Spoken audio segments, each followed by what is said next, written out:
Welcome back to Atypical Talk. This is a podcast where we have conversations that illuminate the intersection of faith, culture, and the common spaces of our humanity. I'm Abby.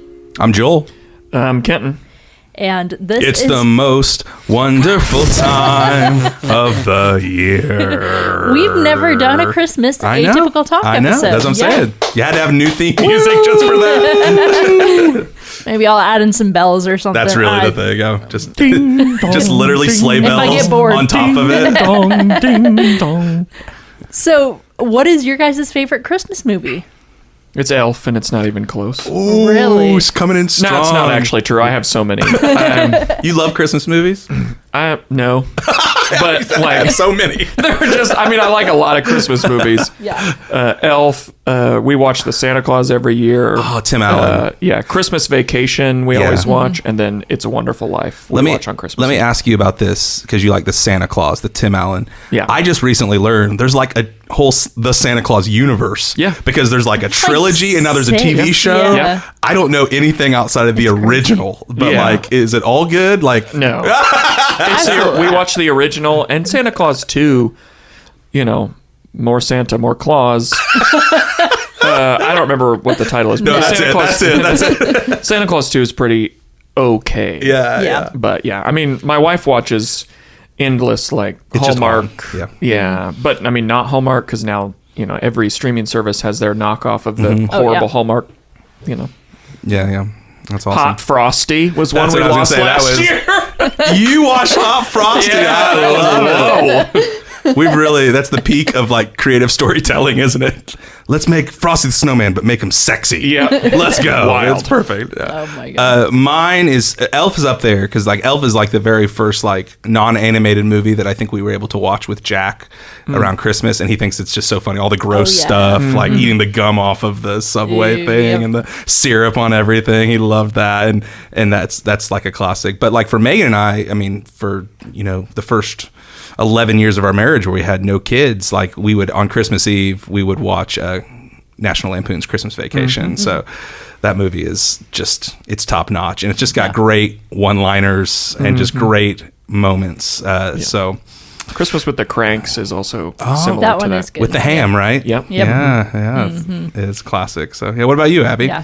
My favorite is The Muppet Christmas Carol. That's a really good one. No, Yeah, deep it's cut, good, but I know exactly what you're talking about. It's really good. Yes. I haven't watched it this year yet, but that's one that I watch every single year. Yeah. But I also love It's a Wonderful Life. That's also a Christmas You love Eve that movie. tradition. I love that, Yeah. And so that's my favorite thing, just turning that on. And sometimes I don't even make it all the way through because it's a long Basically movie. never. Yeah. I get to the sad part, and then I fall asleep. Yeah. Yep. I think for me too, I'm thinking about showing at least our oldest this year, but I remember being young and loving this movie called Jingle All the Way. Oh, yeah. I showed Lucas that last year. He hated it. Okay, apparently it's so bad. It's Arnold Schwarzenegger and Sinbad. About the toys. It's all about the toy called the Turboman. The Turboman. It's good. I love that movie. So I'm like so afraid to go back and watch it and be like, this is so bad. How did I ever think this was good? But I'm pretty sure there's a scene of like the Macy's Day Parade, Yep, there and is. Arnold Schwarzenegger, the Governor, gets in a costume, and it's going to be so bad. But I'm really looking forward to It's good. that this year. Turboman. It's super cheesy. But yeah, it's a classic. Love it. Our first topic today is a Relevant magazine article titled "A Case for Not Instagramming Your Holidays." The holiday season should bring people together through meaningful community, yet our social media habits often work against this goal.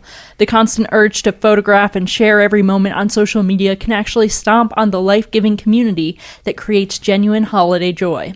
Before Instagramming everything this holiday season, we should ask ourselves important questions about our social sharing habits. Are we missing real connections with loved ones because we're staring at screens instead of faces? How might our posts affect people spending the holidays alone? What messages are we conveying about what truly matters? We should also consider whether our posts are motivated by showing off or making others feel guilty, both of which divide rather than unite. The holidays are meant to be a time for slowing down and savoring meaningful moments with the people we care about. When we constantly reach for our phones to capture and share experiences, we're giving ourselves another task that prevents us from truly being present. This Christmas, we can prove we understand what the season is really about by Instagramming less and connecting more, allowing ourselves to seal precious moments in our hearts and memories rather than just on our social media feeds. What do you guys think about the author's points in this article? I thought it was really interesting, and on the whole, I was challenged by it, but also like agreed with the heart behind it. I love some of the questions that were asked in the article about are we actually missing the real connections in front of us so that we could document and share?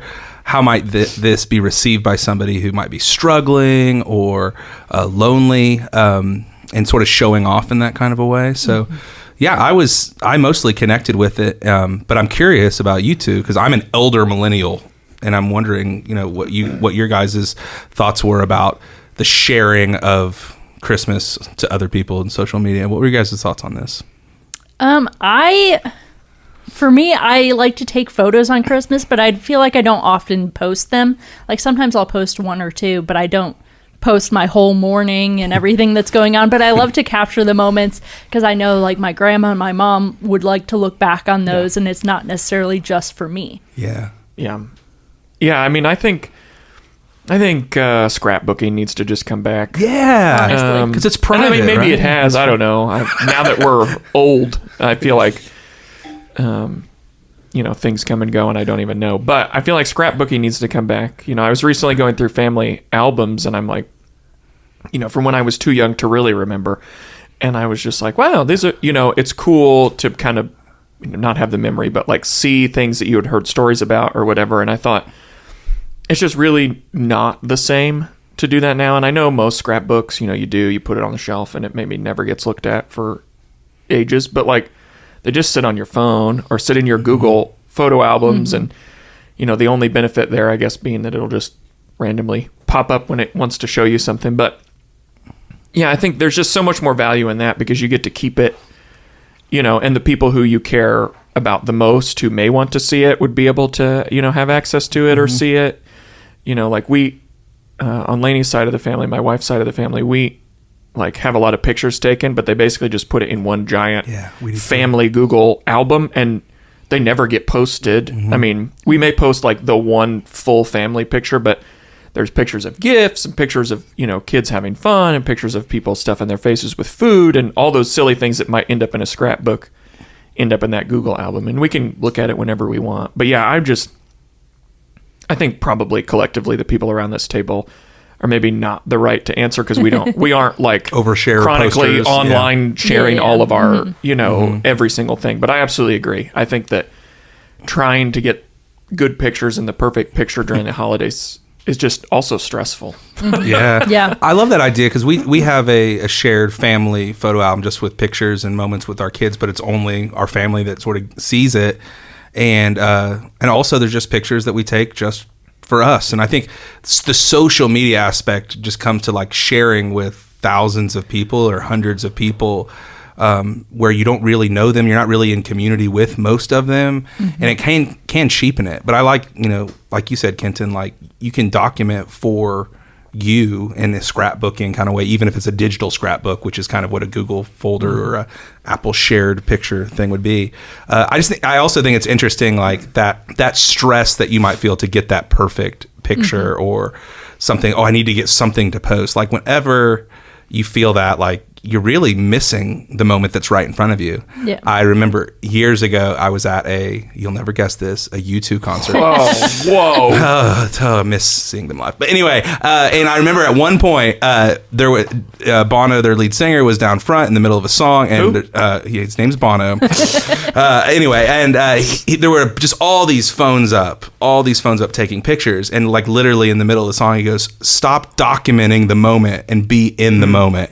And I think about that phrase a lot, right? Like, we can spend so much time trying to document the moment that we're not even present with the people right in front of us.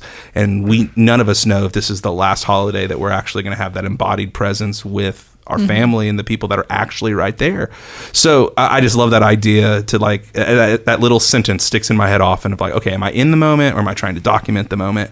And is documenting the moment getting in the way of being with these people and giving my full presence to them? So I think that's a good challenge to think about.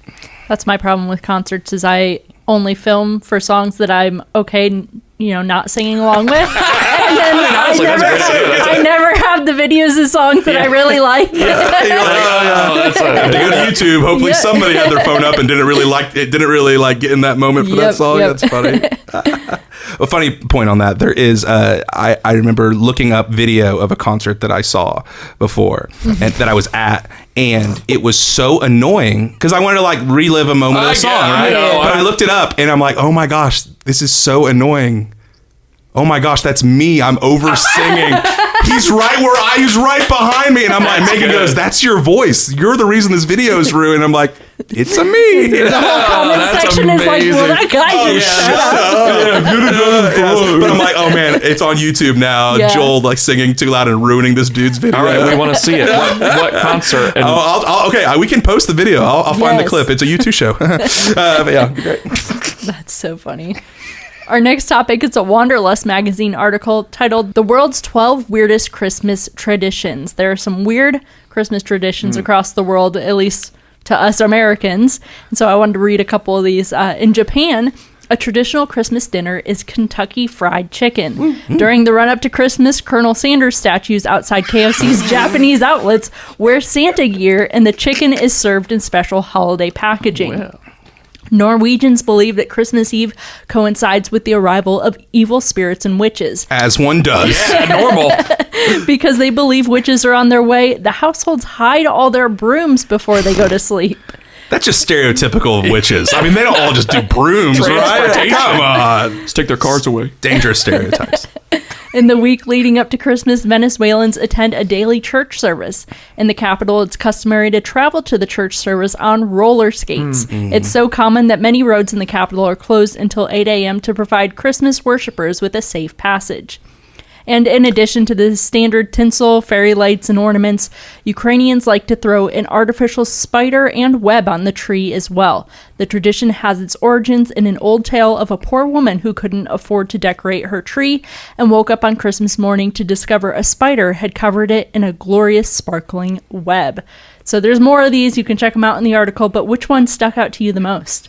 I was really drawn to the Austrian tradition of Krampus. Yeah. As an Office fan, I remember when Dwight gets into Krampus mode. But I mean, in our family with little kids, like we have chosen to do a bit of Santa Claus, but not with the naughty or nice thing. Yeah. We're trying to keep the like moralism of like, you better be good, kind of thing away from Christmas, which is a Christian holiday, which says it's not about you being good. It's about God being good to you. Anyway, but like this idea of Krampus is so dark and twisty for me to think about. Like in Austria, St. Nicholas has an evil counterpart named Krampus, the article says. He is the bad cop to St. Nick's good cop, a demon-like creature with one task. Doesn't that sound terrifying? To punish bad children before Christmas. People dress in devil costumes roam the streets, carrying chains and a basket for abducting especially bad children and hauling them to, catch this, hell.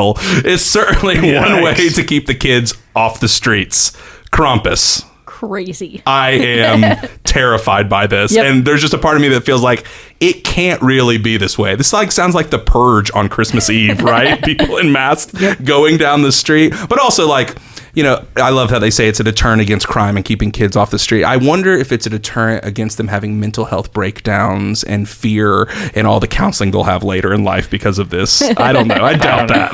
Yeah. I don't know. I really love that in Spain. I knew this would be yours. I knew somebody would have to bring it up in Kenton's on. They have this nice little thing that they put on their table and it's like a wooden log.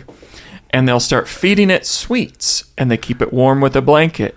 And on Christmas Eve, kids hit the log with sticks, and it poops out It's a technical small term. gifts and candies. It is called the pooping log. It's incredible. I think, speaking of family traditions, we're starting it. Yeah. My household is the pooping log house. Oh, man. Oh my gosh. Our boys and your little boy will love that so much so with good. the poop humor. This is so good.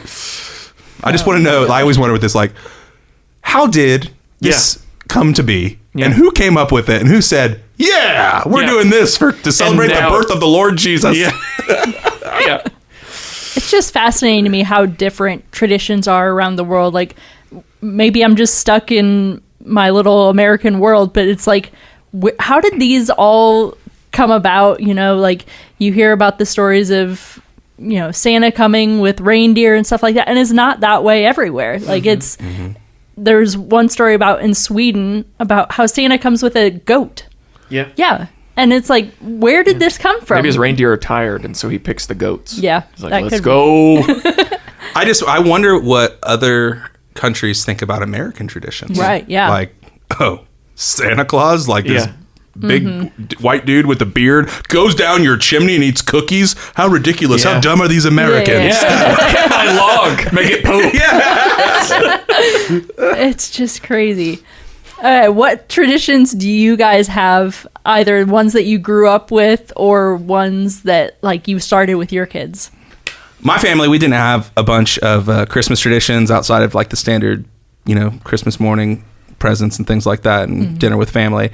Megan's family, they would drive around Kokomo and drive around town and go look at Christmas lights and just listen to Christmas music kind of thing. In our house, the last couple of years with the boys, one of the days right before Christmas, I've gotten them up and we bake cookies for our neighbors. Oh, and that's we just get to deliver on Christmas Eve for our neighbors some cookies. Now, if Joel's baking them, there are a lot of you know, cut the little thing and put them on the tray kind of deal. But try to get a variety for our neighbors and just say Merry Christmas, trying to instill in our boys that it's about giving and not just receiving and that kind of a thing, and getting them to go around and say Merry Christmas, which has been really fun. And as they get older, you know, Christmas movies, things like that too. Yeah, that's fun. What about you, Kenton? Oh, you should probably tell yours because mine's pretty boring. No, I mean... Wait, this is bowling or is that Thanksgiving? No, I could tell that. I mean, I think that's crazy. Yeah. So, growing up, not Christmas related, but holiday related, on Thanksgiving, we would go bowling, like legit bowling ball, pins, shoes, and all of that at Don Lowry Lanes in Kokomo. But yeah, we did that and would have like a trophy and all of that kind of stuff, which was awesome. We all loved that. It was great. It's weird that place was open on Thanksgiving. But no, for Christmas, it's pretty simple. We always did kind of the standard thing. We did go to a lot of, see a lot of Christmas lights and things like that. But I mean, most of the time growing up, my mom was working at a church and stuff like that. So we were often busy on Christmas Eve or things like that. So Christmas morning was pretty relaxed, you know. So we're trying now to kind of figure out, Leo is old enough now, you know, that all things matter. So we're trying to, you know, kind of formulate what our normal traditions are. So yeah, that's fun. So growing up, we'd have our Christmas Eve service on Christmas Eve, and then we'd come home and my mom would make sweet and sour chicken and crab rangoons and egg rolls, and we would have a Chinese dinner. Yeah. And it was so much work. Like, I can't believe that my mom would do that. And then she'd turn around after that's done and prep the Christmas morning breakfast. And the Christmas morning breakfast, it was monkey bread and egg casserole, and it's some of the things I look forward to. Yeah. So, Mom, better be ready when I come home. I thought you were going to say, Mom, you're the best. Yeah, Mom, you're the Get it right. Don't be slacking this year. I told the people of the pod. Now they all know. That was amazing. Yeah, but it's one of my favorite Christmas traditions, something simple, but not super simple, but simple for me. I just have to show up and eat. Yeah, that's fair. When we do holidays, so like collectively, maybe this is a Midwestern thing, but are we like Thanksgiving turkeyers and then Christmas hammers? By that I mean ham. I think I got you. Okay. Yeah, that's typically our family. It's either, but I will say there's been a couple times over the last 4 or 5 years that my brother, who's a really good cook, will do like a rib roast and do prime rib for our family, which that'd be cool, man. Just saying, if you're up to it again. He'll just show up like Abby and get it ready. Yeah. But it's either ham or it's something, some kind of rib roast kind of thing. There was one time that my now sister-in-law, when she was dating or engaged to my brother, she made beef Wellington for Christmas. Gordon Ramsay's favorite. Oh man, it was not dry. No. It was so excellent. And so we could always do that again too, friends. That'd be great. Oh my gosh. I mean, we have brisket at Thanksgiving, and then like prime rib at Yeah. Christmas Oh, wow. on Lainey's side of the family. So it's all out red meat, but Yeah. it is Pinky's up good. over there. Yeah. So our final topic today, it's a Christianity Today article titled "The Incarnation Sheds Light on Astrophysics." Astrophysicist Deborah Harzma explores how the Incarnation provides profound answers to questions about human significance in our vast universe. Modern science has revealed a cosmos of incomprehensible scale, with hundreds of billions of galaxies, each containing billions of stars, raising doubts for many about humanity's purpose and God's concern for individual people. Yet the Christian narrative offers a stunning counterpoint. The creator of this immense universe chose to become incarnate on our small planet.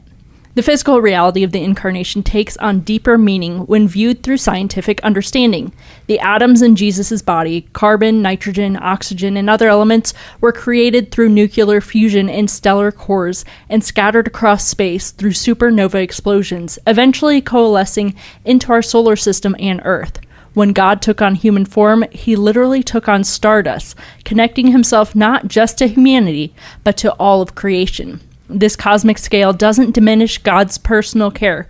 Rather, it magnifies the extraordinary nature of his love and sacrifice. While modern science can reveal God's intelligence through the elegant laws governing the universe, it cannot fully capture his heart. The Incarnation bridges this gap, demonstrating that the mind governing space and time with mathematical precision is superseded by a heart of infinite love. As Psalm 103 declares, God's love is as high as the heavens are above the earth, and knowing the true vastness of that distance only amplifies the message. In becoming an approachable, helpless baby, God's declaration is unmistakable. We are intentionally made, deeply known, and profoundly loved. What did you guys think about this article? I thought it was so cool. I love anytime there's a connection between scientific discovery or scientific method and just us trying to understand God and the authors of the scriptures who had no idea about the scientific method or telescopes or astrophysics. But I just find it so compelling that as I get older, it seems like science is just discovering how God did it behind the 8 ball. You know, a little bit later down the line, we're just discovering how he did it, and it just leads me to a lot of wonder. Like, that's what I'm struck with when I read this, thinking about how astrophysics connects with the Incarnation and God becoming a human, and then not just a human, not like just like a king with a sword, but a helpless little baby is just so powerful to me. So I think it's so stinking cool. And I'm struck with wonder when I consider it. Yeah. I think it's really incredible. I think it's hard, and I understand for some people, like the vastness of, the universe can make maybe believing in God or just trip your brain out. And I get that. But for me, it almost, the more vast and the more complex for me points to just a creator, something that knit that all together. Because I just can't imagine outside of that any of it making sense. Right. It just seems too much to not have some kind of logic and system, like something that knit it all together and put the pieces together and makes, when I think about how our brains work, or I sit on the beach and I look out over the vast ocean and I think about people even just across the ocean from me, and the fact that, God loves them as he loves me. It's just, it's crazy that my tiny little world, is kind of all consumed by church and Jesus, but like there are millions and billions of people just like me that he knit together in a universe that has to surely come from something or someone. And it's just cool to see that kind of, like you said, Joel, just, kind of the science touch in a place about our belief and our faith that's like, okay, there's got to be something here that kind of keeps it together. And we're so far, thousands of years ago, Jesus, and then thousands of years from now, who knows what crazy things will come to light that we don't understand, or he's talking about aliens, could be revealed. I don't know. Maybe Jesus, like Santa Claus, jumped from here to the next place. I don't know. But yeah, it's just I love that. And I think what you hit on is really the tension that people feel. Like, some people look at how vast everything is and they can think like, if there's a God, how could that God know me, care about me?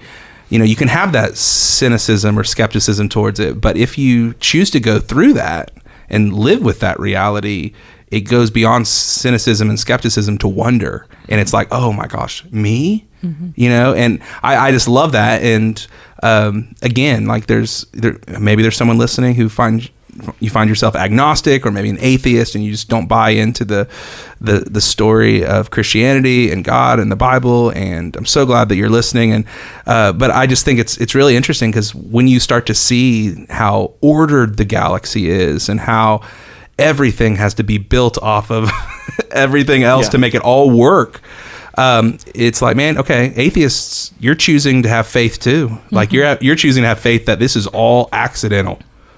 All of it is just happenstance. And I'm like, okay, I agree. There's no video evidence of Jesus getting out of the tomb. I'll concede that point. But I'm just saying, an atheist to think that it's all happenstance, like, that's taking some faith too, for you to say, I don't know, or there's no way that's possible. And I love David writing in Psalm 8. He said this, which I think is just so appropriate when we're thinking about the vastness of the universe and the incarnation of Jesus. But Psalm 8, starting in verse 3, says this: when I consider the heavens, the work of your fingers, the moon and the stars, which you have set in place, what is mankind that you're mindful of them? Human beings that you care for them? Yet you have made them a little lower than the angels and crowned them with glory and honor. You made them rulers over the works of your hands. You put everything under their feet, all flocks and herds and animals of the wild and birds in the sky and fish in the sea, all that swim the paths of the sea. Lord, our Lord, how majestic is your name in all the earth. I love how that ties it all together, and to see like the wonder in it. Like, when I look at all this, who am I? You know? And I just think that's so beautiful. And I think wonder is a good place for our hearts and our minds to be this Christmas season. We consider that the creator and sustainer and savior and king of the universe lowered himself into a feeding trough. And needed his mom and dad just like we do, and had to grow in wisdom and stature and studying the scriptures and grow and learn these things just like we do. And then at the same time, he is God. And so that's so beautiful to me. So I'm compelled by it. I really am. I think it's so beautiful, and I love connecting science to it. Yeah, that's awesome. Well, that's it for this episode of Atypical Talk. If you have any topics you'd like us to talk about or questions, you can email those to atypicaltalkpod@gmail.com. You can follow us on Instagram, Facebook, and TikTok at atypicaltalkpod. And make sure to subscribe on your favorite podcast platform to get updates when new episodes go live. We hope that these conversations today have helped you think wider, love deeper, and partner with God to bring the up there down here in your everyday life. Thanks for listening. Rum pum pum pum.